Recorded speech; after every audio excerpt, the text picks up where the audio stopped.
Hi guys, my name is Josh Tofani. I'm the field training coordinator here at Deep Well Services. Today we are going to be going over replacing the shear stock on our slip assembly.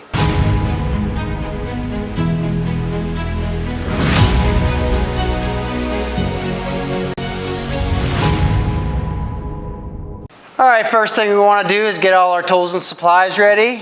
You'll need a set of 15/16 wrenches, a 5/16 Allen wrench, something to remove the broke piece of shear stock, either a straight pick, a punch, flathead screwdriver, something along those lines, a hammer, and then we will have a piece of brass shear stock cut to size as well. When we get it in stock, we get it in a 1/4 inch by 1/4 inch, about a foot long piece of brass.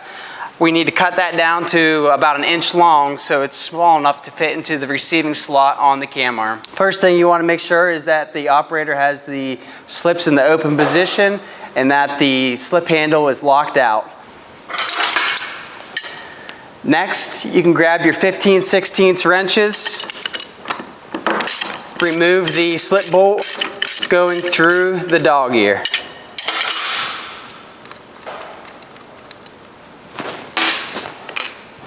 Followed by removing the carrier.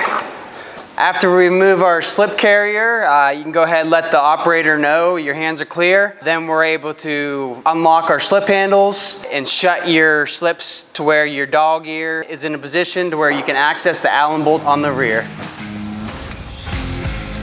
So after we remove our carrier, we go ahead and let the operator know that our hands are clear. He goes ahead and shuts the slips so we have access to the rear Allen bolts that hold the dog ear onto the cam arm. Once you confirm with the operator that he has locked the slip handles back out, you're safe to go ahead and remove the 4 Allens holding the dog ear on.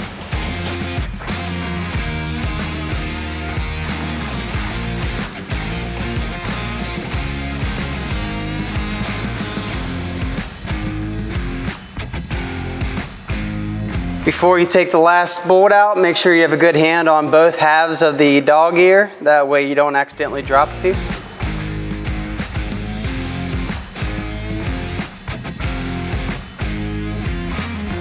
Okay, now that we have our dog ear removed, we can go ahead and remove the sheared piece of shear stock. You can either use a punch, a flathead screwdriver, or a straight pick, whatever you have on hand. Easiest way I found is to tap from either left or right side, try to get underneath it a bit, pop it out of place. Okay, once you remove the old piece of shear stock, you can go ahead and get your new piece, insert it into the cutout in the cam arm. You want to try to keep it centered.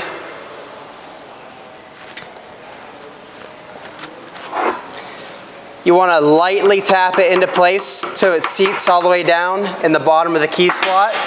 Don't hammer on it real hard or you will deform the brass, making it very difficult to get the dog ear back on.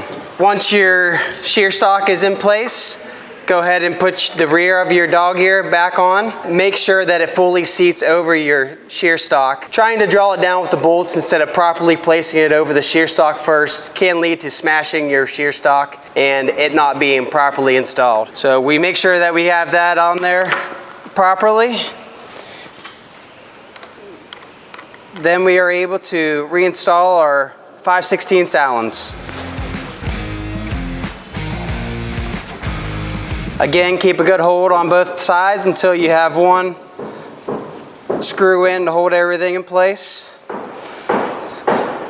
I make sure that I don't torque down that first one until I get them all started. That way I can evenly insert all my screws. Once you have all your screws in there, you can go ahead and torque them down. You want to torque them down in a cross pattern. That way your dog ear is evenly torqued down on your cam arm. Some styles of dog ears, you'll have a gap between the front and the back. Those styles, be sure that you have even adjustment top and bottom as you're torquing it down. Others, they will completely close that gap and close on themselves.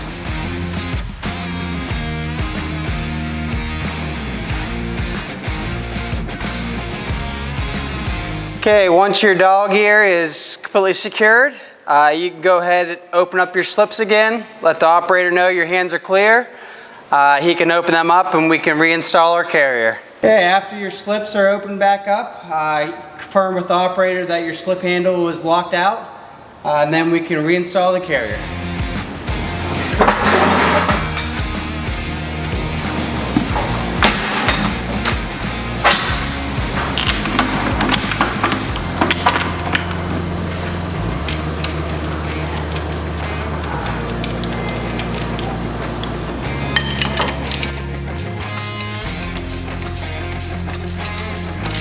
Snug your carrier bolt down until it makes contact.